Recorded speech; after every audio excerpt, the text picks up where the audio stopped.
Ya están aquí los hombres de negro. Ha venido esta controvertida europarlamentaria, doña Mónica Hohlleiner.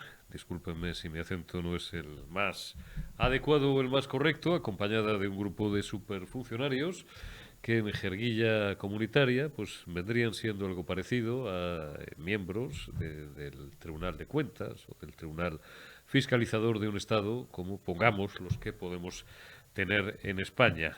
Las cuentas, esas siempre controvertidas cuentas de los estados y de algunos partidos políticos. Hoy no es el día.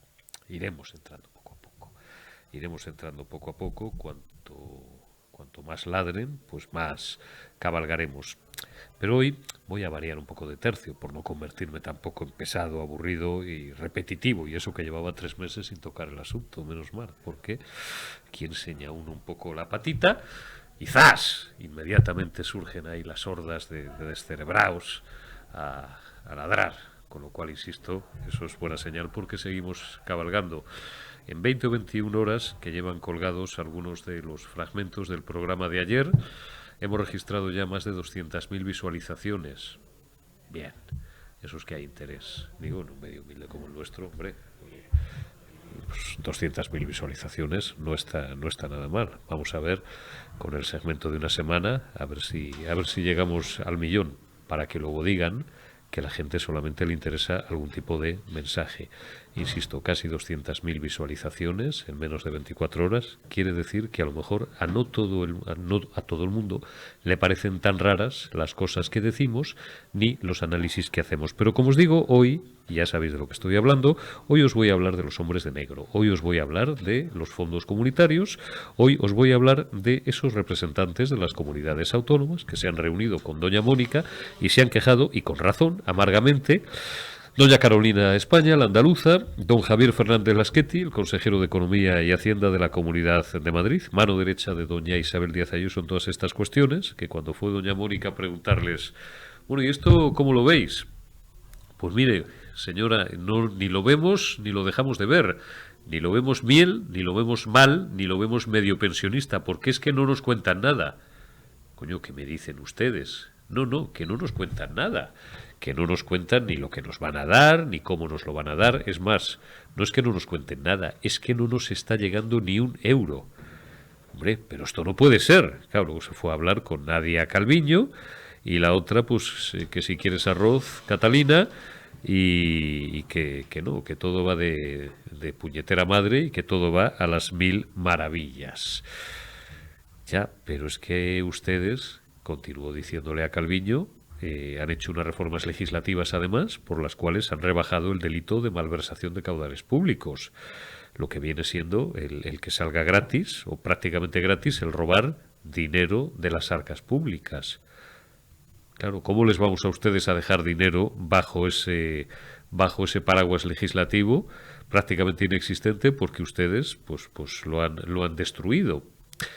Doña Nadia Calviño, a la hora de grabar este campanazo, este programa, esta retaguardia, este editorial, pues todavía no ha hecho una declaración expresa. Vamos a esperar a que termine la visita, vamos a esperar a ver cómo el gobierno sale del apuro, sale del paso. Al final también les digo, no creáis que esto, en fin, va a suponer un trauma tremendo, porque me parece muy difícil, después de hablar con algunos expertos anoche y economistas y gentes que saben de esto, que ahora nos empiecen a cerrar el grifo, nos empiecen a retirar asignaciones que nos interesan tanto a nosotros como a ellos. Siempre recuerdo el dato de que el PIB del Reino de España supone casi el 12, el 11 y pico, el 11,7, el 11,8% del PIB de la eurozona. Por tanto, si le va mal a España, si le van mal las cuentas europeas, eso va a repercutir en las cuentas y en la estabilidad financiera y fiscal de toda la zona euro. Pero está bien que Pedrito, el campeón, en fin, del mundo mundial, ese tipo que se da baños en los últimos meses internacionales de aplausos y y de pasadas de la mano de estos líderes por la chepa, como si fuera, bueno, pues prácticamente el gran prohombre destinado a salvar el mundo, pues reciba de vez en cuando algún baño de humildad alguna reconvención o algún tirón de orejas por parte de quien se lo puede dar.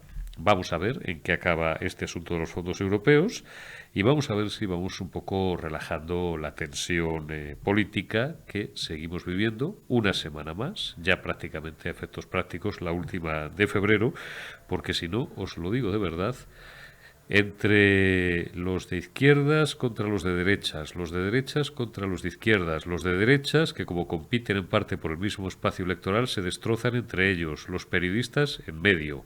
Vamos a tener que decir lo que Manolo Manquiña, ese inolvidable actor gallego, al final, en una de las últimas escenas de una película de Carra Elejalde. Sí, voy a citar un cineasta español porque me da a mí la gana. ¿Qué pasa? Ya sé lo que están pensando algunos. Carra Elejalde, digo, una película divertidísima que se llama Airbag, cuando ya estaba volando un coche después de estallar una bomba frente al casino de Santander. Llamaba por teléfono a su mujer y le decía: Carmiña, que me vuelvo para Cambados, que esto es muy estresante. Pues no sé si vamos a terminar el año entero con lo que está cayendo y lo que queda por caer. Arrancamos ya esta retaguardia de este martes 21 de febrero de 2023 y lo hacemos saludando a un buen amigo, don Pío Cabanillas. ¿Cómo estamos? Bienvenido a la retaguardia, periodista digital. Encantado de estar con ustedes y muy bien, muy bien. Espero que ustedes también. Pues estamos muy bien. Pío Cabanillas, sobre todo en atención a los más jóvenes, recordamos mínimamente, ha sido muchas cosas, ha desempeñado papeles en la vida pública, fue, entre otras cosas, director general, bueno, desempeñó un puesto tan controvertido como es el de director general de Radio, Televisión Española, hace ya casi 2 décadas, como ha llovido, como ha pasado el tiempo. Y No me hables, bueno, no me pues hables. en los últimos años se dedica o explota sobre todo porque es lo que le gusta, es lo que le divierte y además es la forma que sigue teniendo de compromiso con el mundo en el que vivimos, complejo y cada vez más enloquecido, permítaseme la expresión, desarrollando una faceta artística que nos parece particularmente interesante y por la que le hemos traído hoy aquí. Tú tienes, Pío, numerosas exposiciones, pero quizás la última de ellas es la que nos ha llamado más la atención y que tiene que ver mucho con Ucrania, con esa guerra de la que se cumple, esa terrible guerra de la que se cumple ya un año, está a punto de cumplirse un año y que nos sigue sobrecogiendo. Y es, supongo, una forma también, un grito desde el puro arte contra la barbarie. Sí, en primer lugar se trata de ayudar. Es decir, estamos hablando de guerra, estamos hablando del frente, estamos hablando de los horrores que ocurren allí, pero muchas veces nos olvidamos de que hay la friolera de 8 millones de refugiados ucranianos por Europa, aparte de los 6 millones de desplazados dentro de Ucrania, ¿no? Esos millones de ucranianos están. Primero son como nosotros. Es como si nos estuviéramos ayudando a miembros de nuestra familia, ¿no?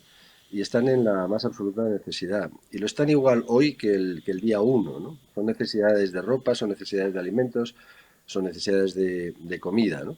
Y siempre todos hablamos de lo mismo, ¿no? Hay que ayudar y muchas veces no lo hacemos por pereza y otras veces no lo hacemos porque no encontramos los cauces para ponerlo en marcha, ¿no? Y esta fue un poco la idea de esa exposición. Bueno, pues sencillamente hacer unas fotografías, un reportaje sobre las familias de refugiados ucranianos en España, después ponerlo a la venta para que todo el mundo pudiera contribuir con pequeñas o medianas cantidades, porque siempre cualquier cantidad ayuda. Por supuesto, todo iba en beneficio de la ONG de ucranianos que está aquí en Madrid y ha salido muy bien, pero si me permites, yo la experiencia personal de convivir con ellos durante casi 6 meses eh, no solo te enseña muchas cosas, sino que te despierta lo que es la tragedia humanitaria que hay aquí detrás, ¿no? Son fundamentalmente aquí mujeres y niños, los hermanos, los padres están en la guerra luchando, Son mujeres y niños que desconocen el idioma, que están completamente alienados, perdidos, que no saben muy bien cuál es su futuro, con una esperanza que se va diluyendo en el tiempo, la esperanza de volver, y la más absoluta incertidumbre con respecto a su futuro, ¿no? Entonces yo creo que se trata de, por un lado, de solidarizarnos con ellos, por otro lado, de seguir encima e intentar ayudar en lo que se pueda. Está claro. Pío, ¿qué diferencia hay? Usted ha desempeñado puestos en la vida pública, ha tenido la máxima responsabilidad en lo que era el ente público, que era la Corporación Radio y Televisión Española, y bueno, ha sido usted también portavoz del gobierno, por tanto ha desempeñado cargos gubernamentales al más alto nivel, con José María Aznar, o en la etapa de José María Aznar en la presidencia del gobierno.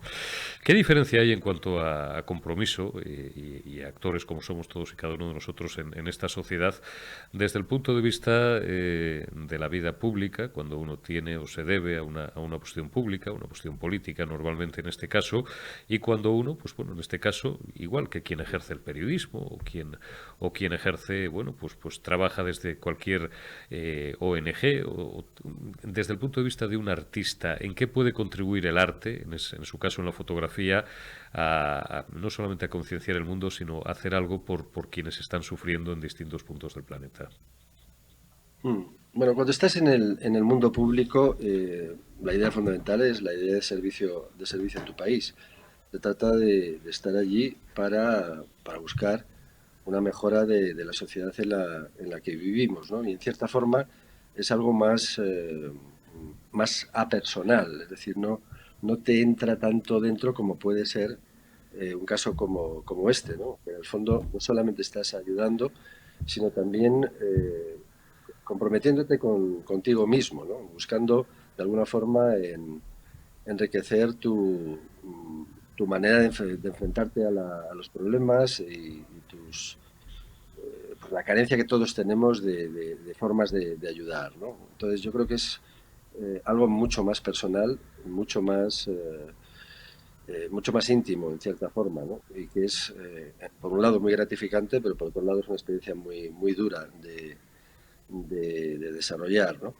Y el aspecto del mundo del arte, bueno, yo creo que depende, evidentemente en mi caso, de que tengas alguna forma de manifestación y de expresión artística, que probablemente, precisamente por esa intimidad de lo que significa esta ayuda, pues compartes tu emoción interior, la compartes con lo que estás viendo y con los demás, ¿no? Y es una manera fundamental de reclamar la atención de todos nosotros, ¿no? Es como si dijéramos, en la política a lo mejor actúas más con la cabeza, aquí actúas mucho más con el corazón. Sí, perdóname, Pío, porque se me ha ido un instante el sonido. Estaba recuperando, y ahora te voy a pedir, Omar, que por cortesía de Pío Cabanillas le podamos enseñar también alguna foto a nuestra audiencia. Tú vendes estas fotos, Pío, pero a un precio muy simbólico, a un precio de 100 euros. Me imagino que evidentemente el interés no es crematístico, sino todo lo que nos estás contando. ¿Qué percibes en la gente que pasa diariamente por tu bueno pues por el lugar donde tienes expuestas tus obras, tu trabajo? ¿Qué tipo de reacciones ves? ¿Qué ves en la mirada de las personas que se acercan a tu trabajo fotográfico? Bueno, pues curiosamente, aunque todos creemos que sabemos o que podemos entender lo que es una guerra, en el momento en que ven estas caras, las que están representadas en las fotografías, estos gestos, esta tristeza, esta dureza de las situaciones y tal, mmm, la gente que viene a la exposición la mira en silencio y hace pocos comentarios, se queda muy impresionada, ¿no? Y en el fondo se trata de trasladar eso, ¿no? Es decir, aquí estamos ante, por ejemplo, los niños, ¿no? Cuando estaba con ellos en el parque, son niños que juegan mecánicamente, no son niños alegres, no son niños pegando gritos, son niños en los que se ha reflejado también la tristeza y la desesperación de sus propios padres. Se sienten ellos mismos también en un lugar ajeno en el que no se encuentran, ¿no? Entonces, la brutalidad de lo que están pasando, la agonía de ver a sus seres queridos, a los hombres fundamentalmente peleando y sin saber nada de ellos, esa temporalidad permanente de lo que están haciendo aquí y sus necesidades que son siempre inmediatas del día a día, pues hace que, bueno, pues que por un lado puedas hacer estas fotos y por otro lado transmitir a los que las ven, evidentemente, el sentimiento de lo que está pasando esta gente, ¿no? La cantidad, bueno, efectivamente es ponerle un precio básicamente o un incentivo a una donación. Es decir, lo que se le pide a la gente es que evidentemente contribuya con lo que pueda, ¿no? Si es menos de 100, pues fenomenal. Si es más, pues encantadísimos, ¿no? Todo, absolutamente todo, el 100% de lo que ellos entreguen va directamente a la ONG ucraniana y, y ya de hecho han podido, por ejemplo, comprar un generador eléctrico. Fíjense, algo tan increíble como que ahora mismo en los hospitales, algunos de los hospitales en los pueblos, sencillamente, pues por los bombardeos y demás, no hay electricidad y están operando con la luz de los móviles. Y necesitaban un generador eléctrico para demandar para allí, por lo menos para los 2 o 3 pueblos que podían ellos asistir, ¿no? Obviamente los móviles también tienen que recargarse, ¿no? Entonces es un círculo vicioso constante, ¿no? Y, y luego la gente que está aquí, pues ver en los almacenes con la ropa que ha sido donada por los españoles y ver cómo ellos entran en silencio probándose cosas que incluso no les sientan bien, pero que necesitan pues para abrigarse o para sus hijos, ¿no?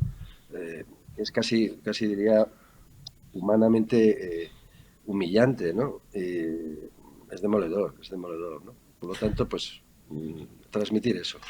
Ellos se sienten suficientemente acompañados, perciben la solidaridad de la comunidad internacional, porque por encima de las necesidades materiales, Pío, de alimentos, ropa, medicinas, bueno, todos los que hemos pasado en alguna ocasión por algún conflicto bélico, sabemos que el agua y la electricidad son absolutamente fundamentales y sin ellas la vida se torna imposible. Pero por encima, digo, de esas necesidades materiales, supongo que lo que más se valora es el sentirte escuchado, el sentirte apoyado, el sentir la solidaridad, vuelvo a repetir el término, de la comunidad internacional. ¿Sienten que se está haciendo lo suficiente por ellos? Vamos a ver, son agradecidos y lo sienten y saben perfectamente lo que está ocurriendo a nivel internacional y también lo que son las pequeñas aportaciones que podemos hacer a nivel local, ¿no? Pero claro, el problema es que en sus sentimientos el agradecimiento está muy por debajo en importancia de lo que es la ilusión por volver, porque termine todo Ujú. eso, ¿no? Y sobre todo la enorme incertidumbre de que no le ven un futuro a corto plazo, ¿no? Ni a la guerra, ni a ellos, ni a sus familias, ni a sus hijos, ¿no? Entonces sí, es un agradecimiento condicionado por su propia situación. Pío, usted ha hecho ya, antes de Ucrania, ha hecho exposiciones, pues tengo en la cabeza una sobre Siria, aparte de, bueno, pues sobre zonas muy extremas del planeta, ¿no? He visto exposiciones suyas también sobre puntos muy recónditos. ¿Cuál es su próximo proyecto cuando se cierre este capítulo de Ucrania? ¿Qué más cosas tienes en la Mm. cabeza? A ver, me alegro que menciones el caso de Siria, ¿no? Porque aquello también fue un poco lo que explica una parte del tipo de fotografía que hago, ¿no? Yo tuve la suerte, entre comillas, de estar en Siria, un país culturalmente absolutamente maravilloso, 6 meses antes de que empezara la guerra, y tenía fotografiados todos los monumentos que después el Daesh, el ISIL, bueno, sencillamente destruyó, ¿no? Y la idea fue precisamente eso, ¿no? Frente a la barbarie, frente a la locura, pues inmortalizar de alguna manera lo que había sido uno de los grandes crisoles de cultura en el mundo, ¿no? Cultura romana, fenicia, griega, bueno, de todo tipo, persa. Entonces, era bueno, una respuesta también a la guerra, como es en cierta forma esta en el caso de Ucrania, ¿no? Entonces, hay un tipo de fotografía que me gusta hacer que es, llamémosle más comprometida, más en el que el mensaje es, bueno, pues en favor de la paz, de la belleza, de la civilización, frente a las locuras que se viven, ¿no? Y luego hay otra parte de fotografía más artística que efectivamente suelo hacer en lugares recónditos de naturaleza. No se trata de una fotografía de naturaleza al uso, es más abstracta, más cerrando más los encuadres y buscando eso, el detalle y la belleza en la propia naturaleza, ¿no? Descontextualizando, no me importa que sepas dónde está, qué es, cómo es, cuánto pesa, etcétera, etcétera, sino producirte una impresión, ¿no? Entonces, mi fotografía es sencillamente provocarte impresiones, ya sea por los temas o por la belleza del lugar. Pío Cabanillas, pues muchísimas gracias por habernos concedido estos minutos, gracias por tu generosidad y por hacernos llegar y hacerle llegar a los espectadores de la Retaguardia Periodista Digital el producto de tu trabajo. ¿Dónde se pueden seguir viendo tus fotos? ¿Dónde se puede ver tu exposición, Pío? Ahora mismo es en la Galería Espacio Mados, en Conde de Siquena 12, justo al lado de Salesas, en Sí. Madrid. Y bueno, pues en cualquier caso, pues estáis invitadísimos y encantado de que un día te pases por ahí. Pues no te quepa duda que lo haré porque me apetece muchísimo. Pío Cabanillas, te envío un abrazo, muchísimas gracias. Un abrazo muy fuerte y gracias a todos. Gracias. Continuamos en la retaguardia en este martes 21 de febrero y saludamos ya a Javier Igartua Ibarra. Don Javier, ¿cómo estamos? Muy buenos días, buenas tardes, buenas noches. Buenos días, buenas tardes, buenas noches. Lo primero, mandarte todo mi cariño ante esos ataques que estás recibiendo en Twitter injustificados por parte de algunos que no sé si han perdido la cabeza o qué narices pasa. Las redes no pueden servir para insultar a nadie. Tú eres un periodista libre, un gran amigo, un tío al que aprecio, al que admiro y tienes todo mi cariño, toda mi solidaridad y quería hacerlo público delante de ti como lo he hecho en privado. Pues te lo agradezco mucho. Yo es que concibo, Javier, el periodismo como un oficio noble. A mí me enseñaron desde pequeño un catecismo periodístico que, bueno, muchos de nuestra edad no han entendido nunca porque han obtenido un rédito económico. Ahora, otros más jovencitos tampoco lo entienden porque no obtienen un rédito económico, pobres diablos, porque ahora ya no hay dinero, en fin, aquello de los periodistas sobrecogedores, ¿te acuerdas de los 80, de los 90 y tal, y de los 70 también? No había muerto el dictador todavía y ya pasaban los sobres, los periodistas que pasen y comen y tal. No, ahora es peor, macho. Ahora lo hacen porque les imbuyen de un misticismo y de una fe, no sé si solo, pues, no sé, solo el dios Ra nos salvará o solo no sé qué cosas nos salvará.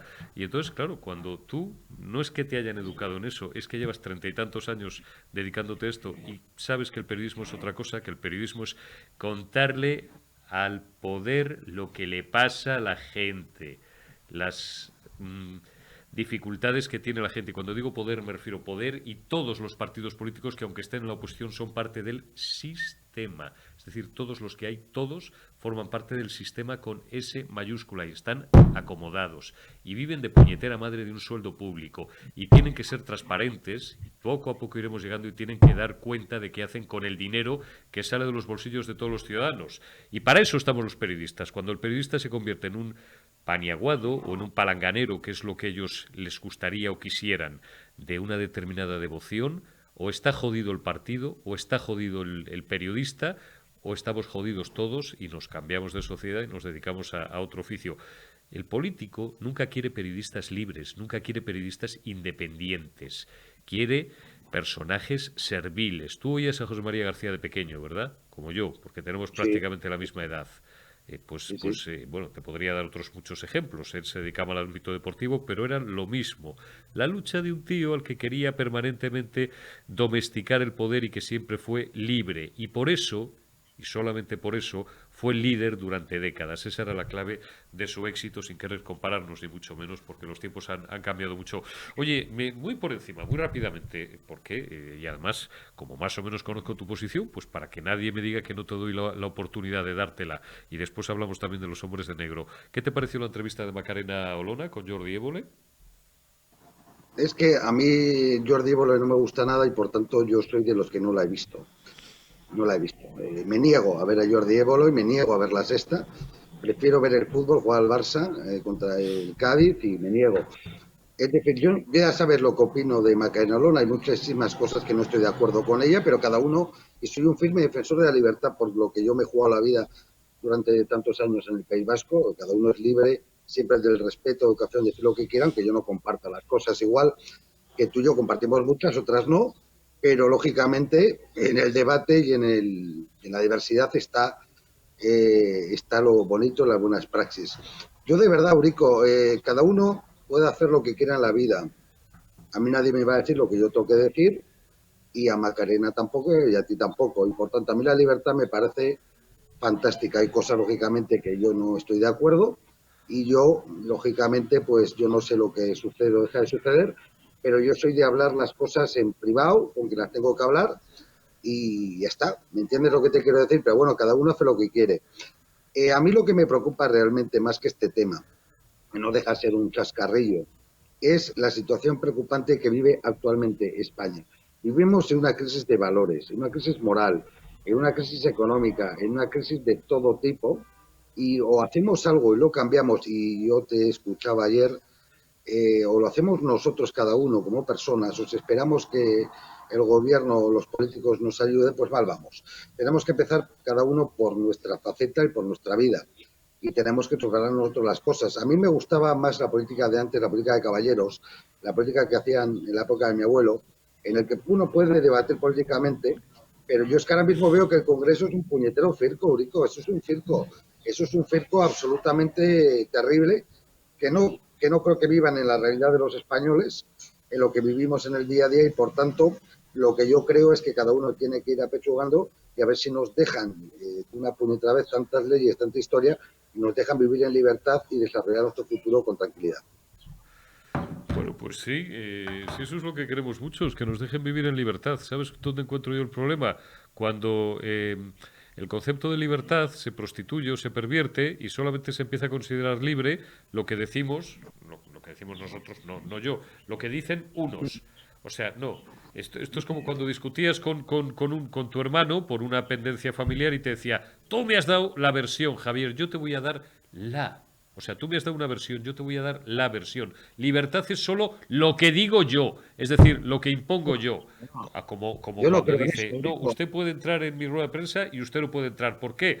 Porque me sale a mí de la punta. Pero, ¿y usted quién se cree Eurico, que es? tú ya ¿Usted sabes quién que se yo cree que es? Los valoro tiempos de la sobre dictadura se todo, acabaron hace 50 años. no, yo Hombre, no valoro me sobre todo fastidie. de ti y la buena gente que eres, porque es un tío vamos, de madre, por no decir una palabrota, eres un tío que se viste por los pies y Sobre sé todo soy un libre y tío te lo que no tiene miedo, porque que cuando sí, que la sí. mayoría están yendo, yo, aunque solo sea por edad y porque tenemos algún recorrido profesional y varias vidas distintas, he vuelto ya 155 veces. Tú sé libre como eres siempre, yo te quiero como eres, es lo que más valoro de ti, del periodismo que haces. Sé libre siempre, di lo que te dé la gana, porque realmente es lo que tiene que hacer la prensa Más y de todavía. verdad, y lo que opinen los demás como la canción, que te dé exactamente igual. Yo valoro tu libertad y sobre todo valoro que eres un tipo que se viste por los pies, un tipo que has demostrado ser mi amigo siempre y vamos, voy contigo al fin del mundo, Rico. Por tanto, Yo, sigue siendo como eres y mira, que no le guste, pues que no le guste, ¿qué vamos a hacer? yo te lo agradezco mucho, hombre, a estas Es verdad, alturas es muy difícil que cambie. Además, tengo la suerte de estar en el mejor medio para eso, que es periodista que no digital, cambies, y con Alfonso no Rojo, cambies. que es un maestro y es un tío que entiende la profesión, pues como hay que entenderla. Es decir, como, pues eso, el ejercicio sano de la crítica siempre al poder y al servicio del Claro que sí. ciudadano, no al servicio de un partidito, el último de turno, el que hayan sacado, o al servicio de una secta religiosa, o al servicio de un grupo de presión o de interés. Eso, Tú uso sigues un en medio el de cual. comunicación libre como periodista digital. Otros medios, otras cosas, son otras cosas y ellos sabrán para qué Dios o para qué amo o para ambas cosas trabajan. Don Javier Igartua Yo vengo Ibarra, aquí, le supongo a usted, un momentito. dime. Yo vengo aquí, primero, porque soy amigo tuyo. Segundo, porque eres un tipo que me dejas hablar, en libertad, que eso me encanta. Aunque, bueno, que a algunos les guste más o menos lo que digo, yo voy a opinar siempre lo que opino. Y tercero, porque hablar contigo es una auténtica gozada, porque desde la libertad, y el respeto podemos hablar absolutamente de todo. Por tanto, Rico, ya sabes que te considero mi maestro y aquí tienes un soldado al lado tuyo y un amigo para toda la vida. Te lo agradezco muchísimo, Javier, y es mutuo. Oye, Javier, que están aquí los hombres de negro, que han empezado a entrevistarse doña Mónica, que es Mónica Holmeyer, que es la jefa de esa delegación, con algunos funcionarios más de altísimo rango que pertenecen, bueno, pues al equivalente a lo que aquí podría ser en España una suerte de Tribunal de Cuentas o de Fiscalización, y ya se han cogido a algunos consejeros de Economía de las comunidades autónomas, sobre todo a la señora España de Andalucía y al señor Laschetti de la Comunidad de Madrid, que les han preguntado que cómo va todo el reparto de los fondos y los otros les han dicho la verdad. Oiga, pues en año y medio, en 2 años, nos hemos visto con el gobierno central 2 veces. Y no es que no es que no toquemos la pelota, es que ni nos dejan tocar la pelota, ni nos cuentan nada, ni nos dicen nada. Otra más, doña Mónica también le ha leído la cartilla a doña Nadie Calviño y le ha dicho que esto de aliviar las penas de los que roban dinero público, que esto qué es lo que. O sea que, y nosotros desde Bruselas les vamos a girar a ustedes dinero y ustedes despenalizan la malversación de fondos públicos. Pues vaya lío que tienen ustedes aquí en España. No sé si nadie se esperaba una bofetada de semejante calibre. Pues yo creo que se crea que estaban por encima del bien y del mal. Es decir, como hacen lo que les da la gana y son los sectarios de narices, pues decían, va, pues a esto no les damos, estos no, aquí no va a venir nadie. Así lo utilizamos ese dinero que alguno ya te decía, ¿no? No, es que tiene la manga, el as en la manga de que como tiene para repartir dinero, pues juegan las elecciones. Bueno, pues Europa parece ser que le está parando los pies a esta tropelía que llevan haciendo durante todo este tiempo. Pero es que es una tropelía con la libertad de prensa que antes hablábamos tú y yo de la libertad de prensa. Lo que están haciendo es absolutamente horroroso, de algo bestial. Luego, presuntamente la señora de Calviño daba dinero a la empresa de su marido, ¿no? O algo así, presuntamente, ¿no? Por tanto, de efecto se han creído que el país es suyo, que los demás no pintamos nada, que el resto de la oposición nada, que a la prensa hay que coartarla y tal, y es lo que pasa. Eso es lo que pasa cuando te crees que vives en un país bananero, que es lo que está intentando construir, en un país en el que los alimentos han subido de una manera exponencialmente, vamos, terrorífica, cuando la libertad de prensa se ve coartada, es decir, no se responden preguntas de determinados medios de comunicación en el Congreso de los Diputados, se han obligado, pero bueno, contestan cualquier tontería para cumplir el expediente, cuando realmente nos han tenido encerrados 2 años con un estado de alarma, cuando tenía que haber sido un estado de excepción, y cuando realmente aquí las cosas nos han coartado las libertades, nos están coartando permanentemente, y cuando se está llegando a acuerdos con el brazo político de ETA y con todos los partidos catalanes, firmes partidos del golpismo. Cuando tú gobiernas con comunistas, con enemigos de España que te exigen determinadas cosas para seguir apoyándote los presupuestos, cosas que moralmente no son nada decentes, pues pasa este tipo de cosas. A mí no me sorprende nada. Yo contaba una broma antes de encerrarnos, para mí, ilegalmente. Le decía a mi mujer, vete comprando que estando el coleto vamos a volver aquí a la Venezuela de Chávez y de Maduro. Se reía. Bueno, pues estuvimos encerrados y no había ni papel higiénico. Acuérdate el boom del papel higiénico, que todo el mundo compraba rollos porque decían que se iba a acabar. Por tanto, o pegamos un cambio a España total o esto va de mal en peor, ¿eh? Está meridianamente claro. Don Javier Igarto Ibarra, que como siempre me alegro mucho, amigo. Un auténtico placer. Cuídate mucho y hasta dentro de unos días. Hasta dentro de unos días. Un abrazo. Ricardo Morado, ¿cómo estamos, amigo? Muy buenos días, buenas tardes, buenas noches. Muy buenos días. Mira que quiero yo bien a mi amigo Javier Igartua, ¿eh? Qué buen tipo es, como lo aprecio. Qué buen tío es, ¿verdad? Y un tío valiente como tú y como yo, que no se le arrugan las narices por nada, y iba a decir por casi nadie, no, por nadie. Tengo que preguntarte lo mismo, ayer lo hice en otro medio, pero como ayer no charlamos en periodista digital, espero que estés ya perfectamente recuperado de esa pequeña cosita. Sí. O te lo voy a preguntar hoy porque el tema sigue siendo perfectamente vigente y de actualidad. Abro otro pequeño paréntesis. No quieren que hablemos de esto, además. No quiere, digo, una pequeña parte, porque atienden ustedes a la aritmética parlamentaria, una pequeña parte, cuando es algo que a ellos no les gusta, dicen, ¿qué pasa? ¿Que no hay temas más interesantes que hablar que de Macarena Olona? Sí, hay un montón. Y cuando hay que hablar de Irene y de Pim Pam Pum hablamos, y cuando hay que hablar del Figura hablamos, y cuando hay que hablar de algunas cosas que hace el Partido Popular las decimos, como ahora, por ejemplo. Le voy a preguntar a Ricardo, están preparando una ley trans, lo dijo ayer Borja Semper, y cuando hay que hablar de Évole o de Macarena Olona, pues hablamos. ¿Y qué pasa? No pasa nada. O aquí solamente se puede hablar de lo que, aparte de gente que comulga con un ideario político o con un partido político, le da la gana. Pero ¿quién coño se cree la gente que somos los periodistas?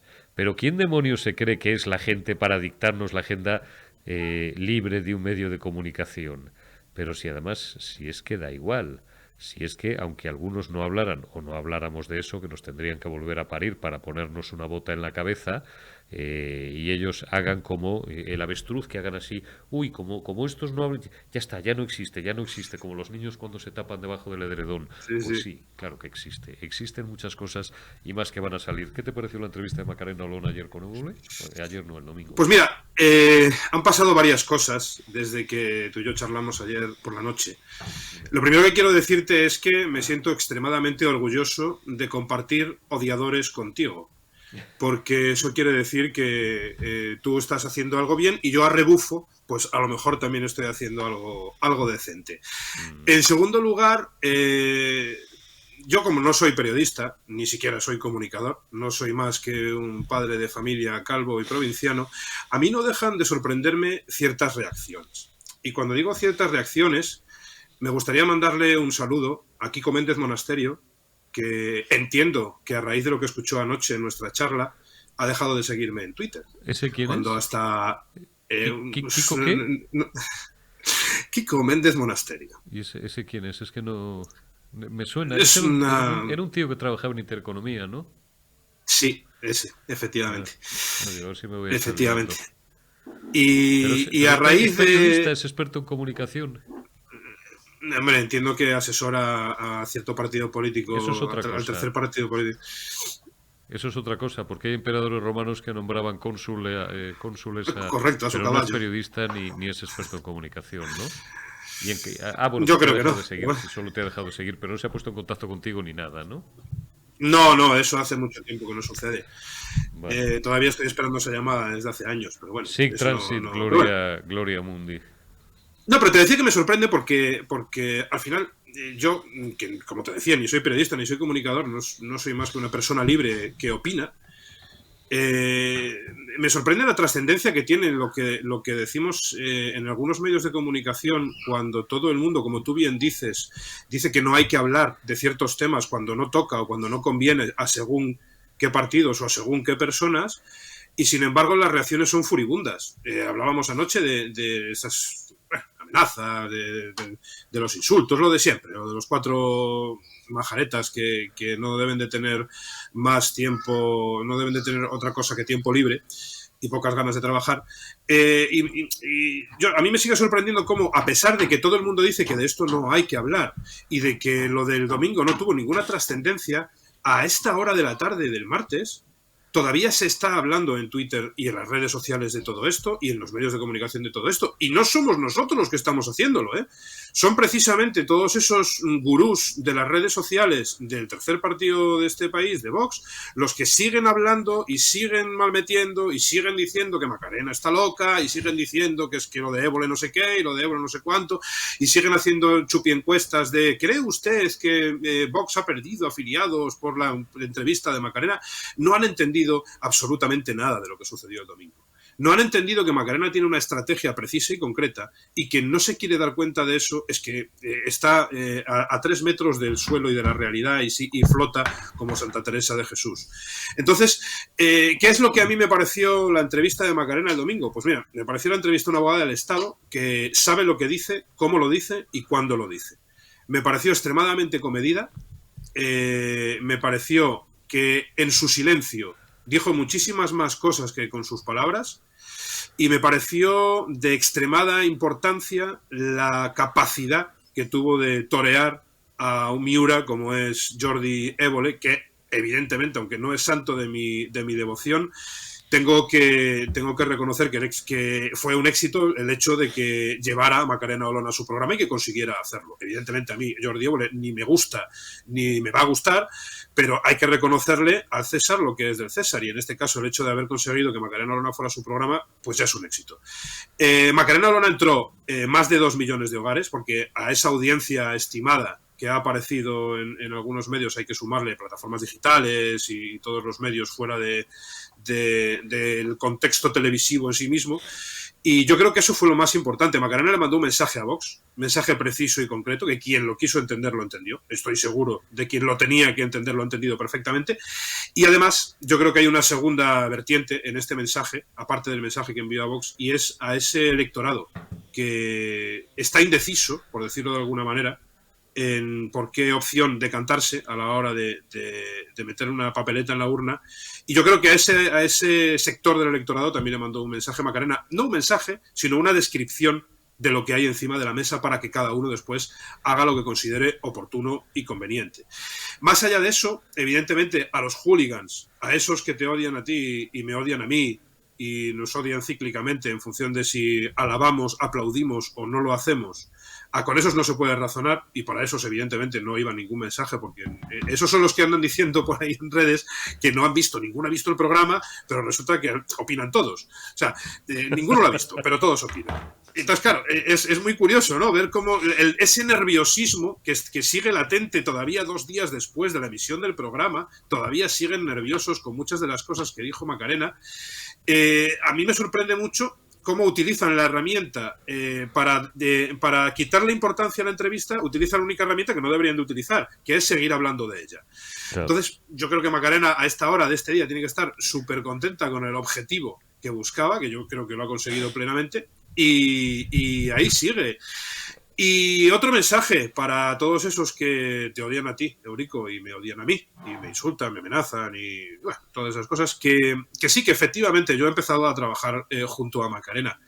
Y además lo voy a seguir haciendo con ganas, lo voy a seguir haciendo sin ningún tipo de afán pecuniario, porque ya sabes que aquí te insultan de cualquier manera, es que solo buscas la pela, antes te hacías rico con Vox y ahora te vas a hacer rico con Macarena. La pela la buscan ellos porque, y siempre recomiendo la lectura de un libro del periodista del País, prestigioso, 40 años, aunque algún criajo no sepa ni quién es, los que llevamos ya tiempo en esto sabemos quién es, 40 años le contemplan, Miguel González del País, tiene un libro que se llama Vox, Sociedad Anónima. Yo me permito simplemente recordar, y hasta ahí puedo leer, y si me siguen tocando las narices, voy a empezar a sacar papeles que algunos tenemos. Y desde luego no en nuestro domicilio, porque como es gente también peligrosa, vaya usted a saber, ¿no? Vox Sociedad Anónima.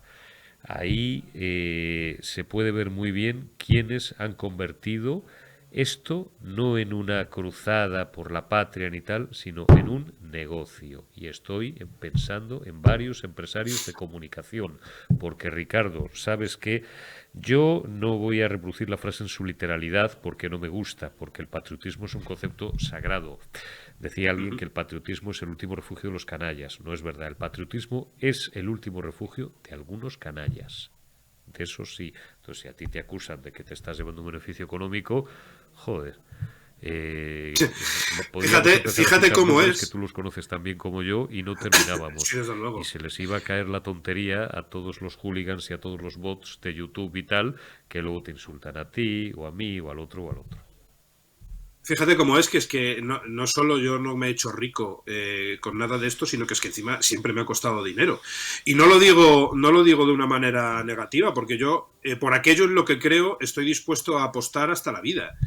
Y me pasa lo mismo en este caso con Macarena Olona. Con Macarena Olona a mí me va a costar mi tiempo, me va a costar mi dinero, pero yo voy a estar a su lado, pase lo que pase y cueste lo que cueste, porque precisamente creo en su iniciativa legislativa parlamentaria, la he leído y creo que es de lo mejor que se ha escrito en los últimos años en ese contexto, y estoy dispuesto a apoyarla hasta el final en esa iniciativa. Y me da igual los insultos, me dan igual los bloqueos en las redes sociales, el mundo real no son las redes sociales, afortunadamente, y me da igual todo lo que me digan, todo lo que nos digan, mientras yo siga manteniendo la fe y manteniendo la postura que creo que es la adecuada. Evidentemente respetaré a todo aquel que no esté de acuerdo, como es lógico y normal. Yo no pretendo convencer a nadie de nada, pero sí que siempre he pensado que el tiempo pone a todo el mundo en su sitio, y en este caso en concreto, creo que más pronto que tarde eso va a suceder también. Ricardo, me he quedado sin tiempo. En próximos días te preguntaré sobre los hombres de negro y sobre algunas cuestiones que tienen también que ver con el Partido Popular. Pero te agradezco tu testimonio, valiente como siempre, y te envío un abrazo, amigo. Cuídate mucho. Te iba a preguntar si lo de los hombres de negro, cuáles eran, porque tú sabes que en ese tercer partido de España también hay hombres de negro. Hay hombres de negro, sí. Y muchos de ellos están que no les llega la camisa al cuerpo. Yo siempre he dicho que los partidos se crean por consensos y saltan por los aires por los disensos. Correcto. Disensos. Bueno, veremos cosas. Y ya que les gusta tanto, y respeto mucho, porque mi formación es católica, apostólica y romana, aunque haya sido siempre un pésimo practicante, pero me permito recordarles, simplemente para terminar este programa contigo y este programa de la retaguardia, porque eres mi último entrevistado de hoy, estad atentos y vigilantes, porque no sabéis el día ni la hora. Don Ricardo Morado, gracias. Te envío un abrazo. Muchísimas gracias. Un abrazo. Gracias también a todos vosotros por haberme acompañado en esta retaguardia este martes 21 de febrero. Mi consenso con vosotros es absoluto y mi disenso solamente es contra los dogmáticos, contra los tiranos y contra los que quieren imponernos a los espíritus libres su modo de vida, sus prejuicios, su dogmatismo, que en el fondo ni siquiera encubren posiciones ideológicas, encubren simplemente el miedo a perder sus fuentes de ingresos. Gracias, buenos días, o buenas tardes o buenas noches, depende de cuándo nos veáis, y hasta mañana.